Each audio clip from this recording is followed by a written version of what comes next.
This clip is brought to you by SaveWithConrad.com.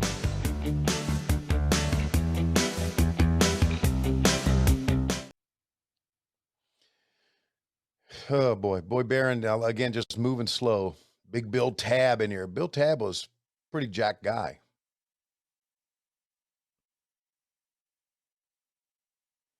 Barron's still with us, isn't he? Yeah, he is.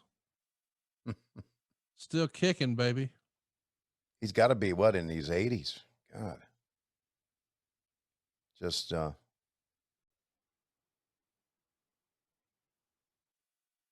man, at one time, one of the great amateur wrestlers of all time. That's what's great about one of the great things about his story. Look at Pez laying it in, man. There you go, buddy. Hey, you know, he should be in the Hall of Fame. Oh, I'm sorry, he is. They snuck that one in on us. I love Pez. By the way, I want to mention, even though I was joking earlier, later that night, you guys are in Baltimore, Maryland, and there's another crew working Charlotte. So think about that. It's a Coliseum in Charlotte and the Civic Center in Baltimore, same night.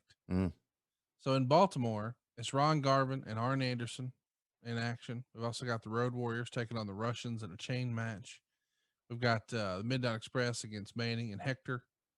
But in the Coliseum, it's Jimmy Valiant and Shaska Whatley. It's Robert Gibson and the Barbarian.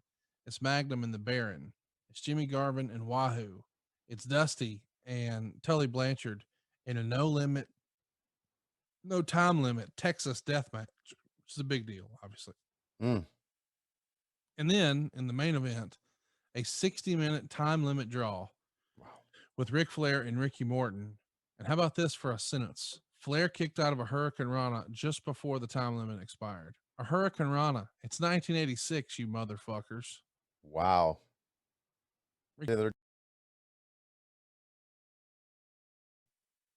Hell, he'll still do it today.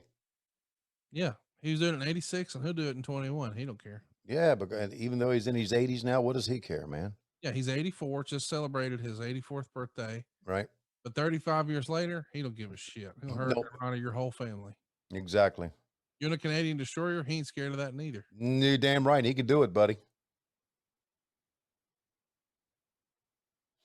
So we're going to see, I don't know if we're going to see in this show, but we're probably going to see in the subsequent shows, Ricky Morton with a face mask on because of what Ric Flair did. And this is going to set up Great American Bashes during the summer where they have Morton and Flair basically headline many of the shows. I think Dusty and Magnum were together against the Russians in some of these. I'm not sure. Road Warriors, maybe. I do remember in Charlotte at the outdoor show, the same day that David Allen Coe pulled a gun on a fan, which is always great to have. Yeah, it's going to add to any show. Mm-hmm. Gun violence adds to the show, the excitement. It's like, I'll never forget, me and you were riding through Jacksonville one time, and there was this guy trying to cross the median, and he was doing so when line. He's just right in the middle of the road, and you're driving, and you turn around to the rest of us, and he said, "Does anybody want to go home with a secret, or is it just me?" And I didn't know what you were thinking about at the moment. But I've come to realize you were asking us permission to murder a man in plain sight in the middle of the day.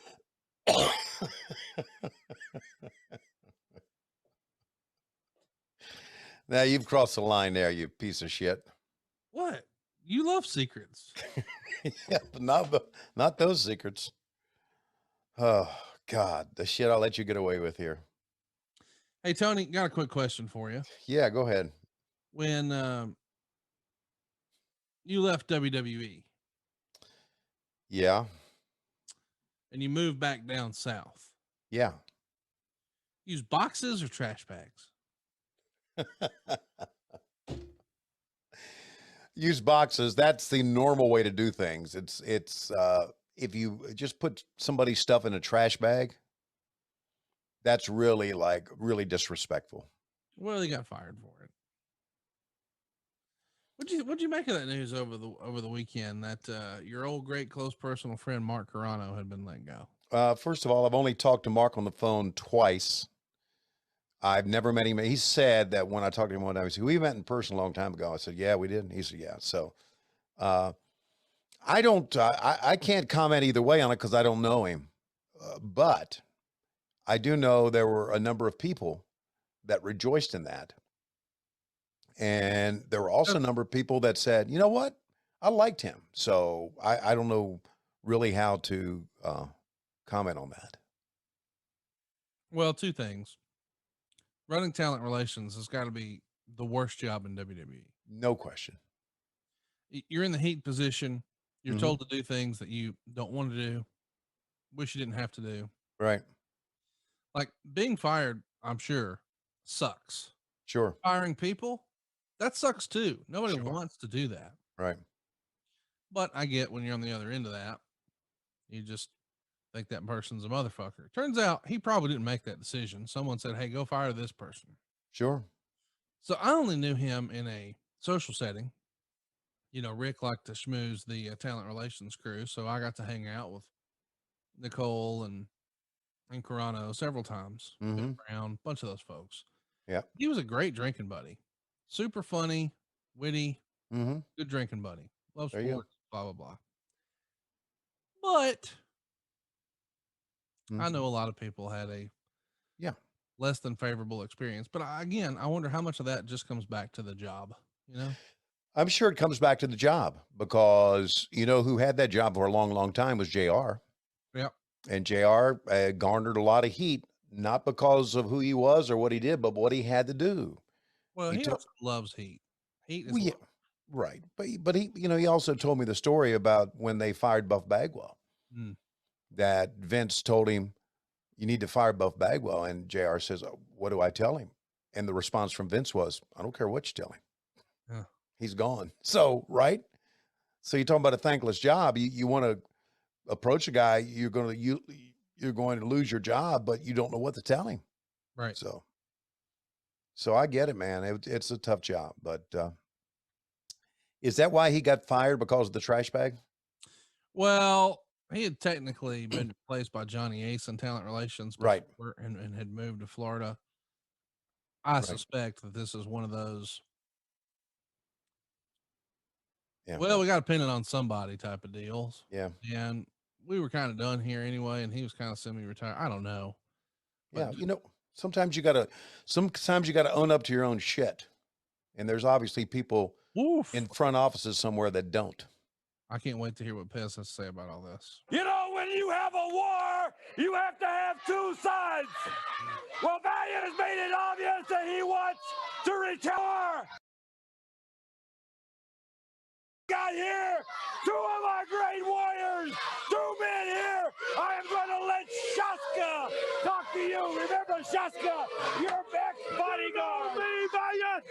I'm the man that cut your hair. Where my hair? Where my hair? I'm the one that cut your hair.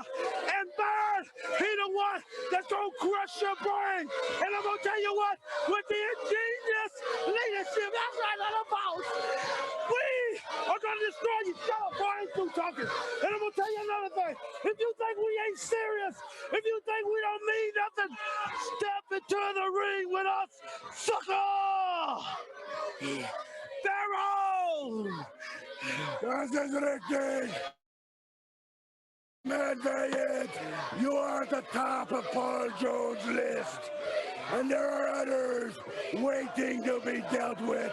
Magnum TAs. We're winning and we're able. We are trained by a superior mind. We are superior athletes. Whether it be Shaska, Rashchke, Kingdom Khan, or the Barbarian Army is marching, and we're going to trample all of our foes underfoot, underfoot, and underground. You know what gets to me, Valiant? He knows that Shaska can get to him once. He did it once, and Shaska can do it again. Shaska, the next time you get in the ring with Valiant, I want to see a bald-headed geek. That's what he's gonna be, a bald-headed geek. I'm gonna tell you another thing, Valiant. You with the Papa Bear street britches on, you is in a whole lot of trouble. We're coming right back. Don't go away. Dude, all that Saka stuff. That's Booker T's inspiration. Yeah. Yeah, of course it is. Hey, it's Conrad Thompson. Thanks for checking out the podcast here on YouTube. Be sure to hit the subscribe button and the notifications bell so you get a notice anytime we upload some new content. And go save yourself some money right now. If you're in a 30-year loan or you have credit card debt, it's not a matter of if I can save you money. It's a matter of how much. Find out right now for free at SaveWithConrad.com.